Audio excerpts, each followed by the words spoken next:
नमस्कार, आपण पाहतात आर्ट न्यूज 24 HD। नांदेडहून मुख्य संपादक फराद बेग यांची रिपोर्ट।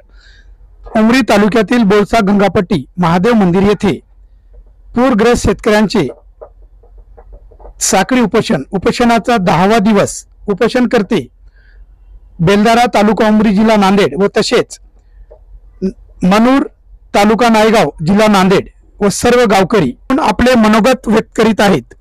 डॉक्टर भगवानराव मनूरकर व तसेच बेलदारा व मनूर येथील शेतकरी आपण या व्हिडिओमध्ये सविस्तर पाहू शकाल। काय नाम मग आपलं? देवराव रामजी अमृतवाड, राहणार मेरतपूरवाडी, तालुका उमरी, जिल्हा नांदेड। येथे पूरग्रस्ताने भरपूर 100% नुकसान झाले आहे। आपल्या खाली पूरग्रस्तामुळे कोचंपाडच्या पूरग्रस्तामुळे परिपूर्ण जमीन आपली पाण्यात डुबलेली आहे। आपल्याला शिल्लक एकही गुंठा राहिलेला नाही। 4 एकर जमिनीमध्ये पूर्ण जमीन पाण्यात डुबलेली आहे। तरी इथं बोळसा या ठिकाणी गंगापट्टी बुद्रुक या ठिकाणी उपोषण साखळी उपोषण धरलेले आहे। त्या ठिकाणी आम्ही पाठिंबा म्हणून या ठिकाणी सगळे आम्ही त्याच्यामध्ये सहभागी घेऊन डॉक्टर भगवानराव पाटील मनूरकर यांच्या पाठीमागे सतत आम्ही 10 दिवस तर झालेत, पण आज किती दिवस असं उपोषण ठेवण्यात येईल तोपर्यंत सरकारने मान्यता देणार नाही, आमच्या अटी पूर्ण मंजूर करणार नाही तोपर्यंत आम्ही गप्प बसणार नाही। मी प्रताप आनंद राहुल शेटे, बेलदारा गाव, तालुका उमरी। मी आज इथे नांदेड जिल्हा नांदेड जिल्हा। आज आपण बोळसा गंगापट्टी या ठिकाणी पूरग्रस्त शेतकऱ्यांचे साखळी उपोषण आहे। साखळी उपोषणाचा 10वा दिवस आहे असं मला माहिती मिळाली। तर या ठिकाणी जे बेलदारा आणि नायगाव तालुक्यामधला जे मनूर आहे हे 2 गाव आहेत आपले। तर या काय संदर्भात आपण इथं उपोषणाला आलात? आपलं जे गोदावरीचं जे बॅकवॉटरनं जे आमच्या गोदावरी काठची जे जमीन बुडवलेली आहे त्याच्याबद्दल आम्ही बोलण्यासाठी इथं आलो होतो। विम्यासाठी विशेष आर्थिक सहाय्य पॅकेज सुद्धा मिळावं आणि आमचं जे शेतीचं जे नुकसान झालेलं आहे ते विमा कंपनी स्वतः येऊन आमच्या त्या वावरात विमाचं 100% करावा आणि शेतीमधील जे नुकसान आहे ते मी माझ्यासोबत व्हिडिओ सुद्धा आणलेला आहे। ते आपला बेलदारा गोदावरी नदीपात्रातून किती अंतरावर आहे? 2.5 ते 3 किलोमीटर अंतर। 3 किलोमीटर 2.5 ते 3 किलोमीटर आहे, पण नाल्याच्या बॅकवॉटरमुळे पूर्ण शेत बुडून जाते, पाणी अडून आपल्याकडे। बेलदारची ही 500च्या जवळपास 450 ते 500 एकर जमीन सरासरी बुडते पाण्यात। आपल्या बेलदारामध्ये किती शेती असेल आता? पुराखाली बुडालेली ही 500च्या जवळपास तरी असं। टोटल किती आहे असं काही अंदाज? पूर्ण 1250 जमीन। अर्धी शेती गेली सर? अर्धी शेती 50% जमीन पाण्याखाली गेली। तर आपण निवेदन दिले का कुठे? कोणी ठिकाणी दिलेले? कलेक्टर ऑफिसला दिलेलं आहे आणि कृषी खात्यात दिलेलं आहे। तर आजपर्यंत तुम्हाला आश्वासन देण्यात आले की नाही? आश्वासन अजून काही दिलेलं नाही। आता इथून पुढे येण्याची शक्यता आहे समजा या उपोषणामुळे। अमृतवाड, राहणार मेरतपूरवाडी, तालुका उमरी, जिल्हा नांदेड। आपण आज बोळसा गंगापट्टी या ठिकाणी पूरग्रस्त शेतकऱ्यांच्या साखळी उपोषणाला जे भेट दिली आपण आज वाडीहून बेलदारा वाडीहून, काय म्हणजे आपली काय माग आहे शासनाकडे? हे आमच्या आहे की नाही 100% अनुदान आहे की नाही मान्य करावे आणि पुरा विमा आहे की 100% आम्हाला मिळावा। आम्ही म्हणून इथे साखळी उपोषण केले आहे। जर दिले नसले तर आहे की नाही आम्ही आजच नाही 1 वर्ष नाही 10 वर्ष बी आम्ही उपोषण करावं अशी आहे की नाही सरकारला आम्ही घोषणा केली। आपली शेती किती गेली अंदाजे? जवळपास माझी शेती 5 एकर गेली। आपल्याला शेती किती आहे? 5 एकर आहे। 5 एकर पूर्वी 100% बुडाली। 100% गेली। आता तुम्हाला काहीच खाण्यासाठी काहीच अन्नदान काही भेटणार नाही त्याच्यात। जवळपास म्हणजे 9-10 ढोर आहे तिथे बांधून होते। कुठले आपण? मी मियादतपूरवाडी। माझं नाव अंकुश रामकिशन अमृतवाड। बोल आता बोळसा गंगापट्टी या ठिकाणी आपण पोहोचलात साखळी उपोषणाला भेट देण्यासाठी। आम्ही साखळी उपोषणासाठी आलेले आहोत। डॉक्टर भगवानराव मनूरकर यांच्या मार्गदर्शनाखाली त्यांचं उपोषण 10 दिवस झालं, आज सतत ते चालू आहे। त्यांना आम्ही सहकार्य करत आहोत। आमचे कोचंपाड वॉटरप्रूफमध्ये जमीन बुडालेली आहे, त्याच्यासाठी आम्हाला बी काही बरंचसं नुकसान झाले आहे, त्याच्यामुळं आम्हाला शासनाकडे मागणी करावंच लागेल।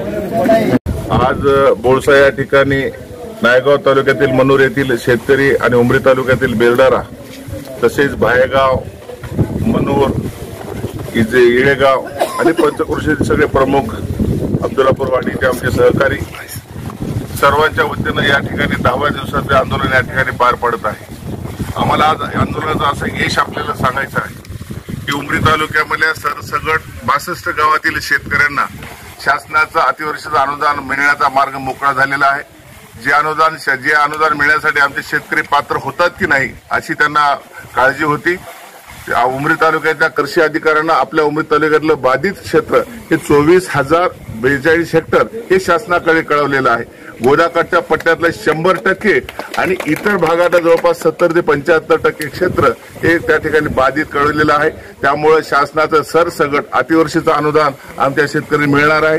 मी तालुका कृषी अधिकारी आणि उमरी तालुक्याचे तहसीलदार तसे आमच्या उपविभाग अधिकारी स्वाती दाभाडे मॅडम यांचं या ठिकाणी स्वागत करतो.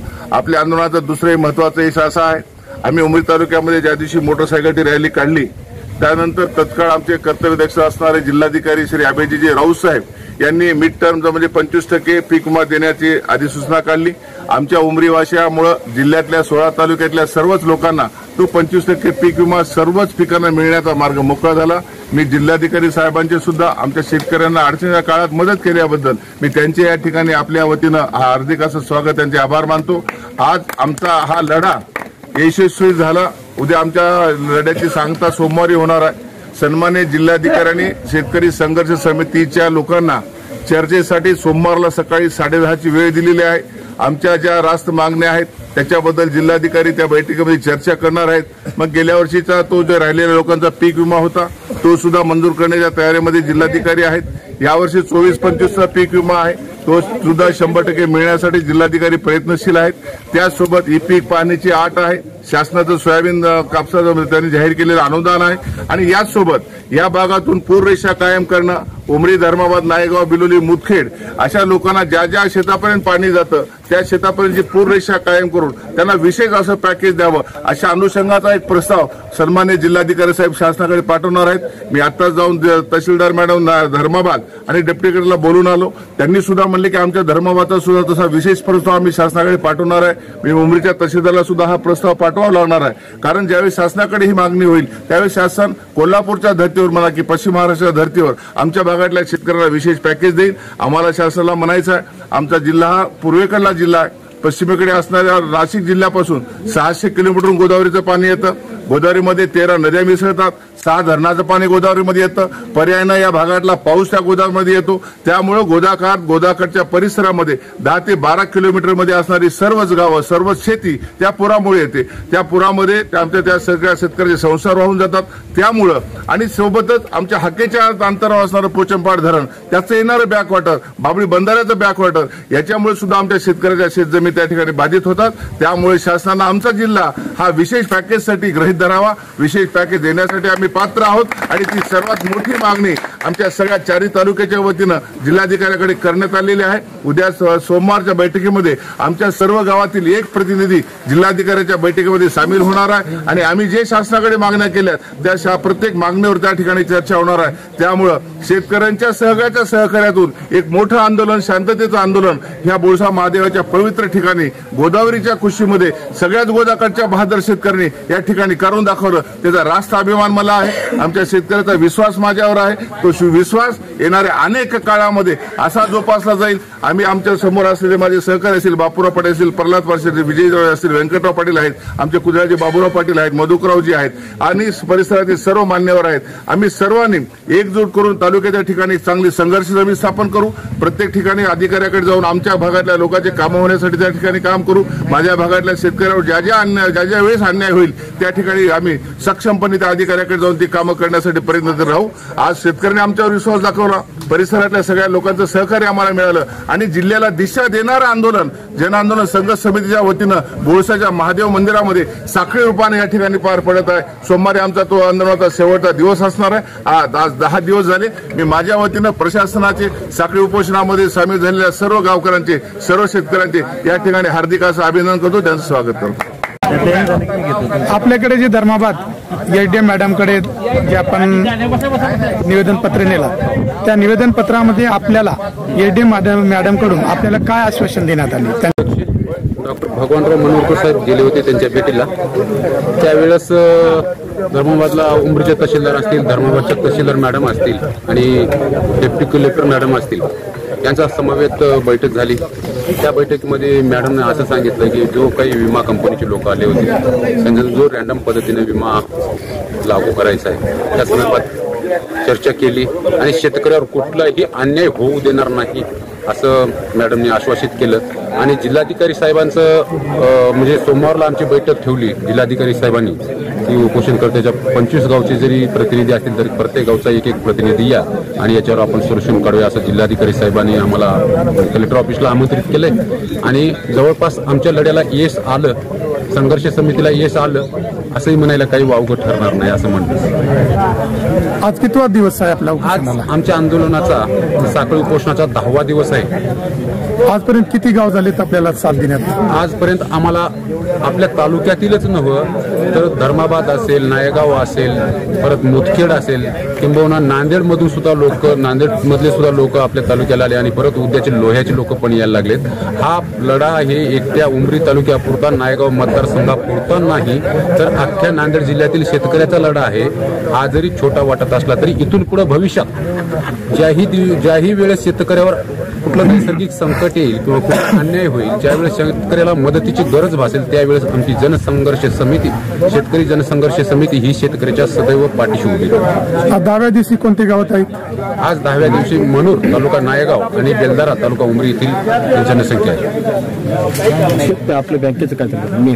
आता बँकेबद्दल जे आपण बोलात, या बँकेबद्दल काय आपलं म्हणणं आहे? मी आपल्या चॅनलच्या माध्यमातून जिल्हाधिकारी साहेबांना अशी विनंती करतो, साहेब आमच्या उमरी तालुक्यात तर सोडा पण सर्वत्र नांदेड जिल्ह्यामध्ये जी काही बँकेमध्ये शेतकऱ्याची होणारी गैरसोय आहे, प्लीज कृपा करून त्या गैरसोयीकडे थोडंसं लक्ष द्या जिल्हा प्रशासन म्हणून आपण.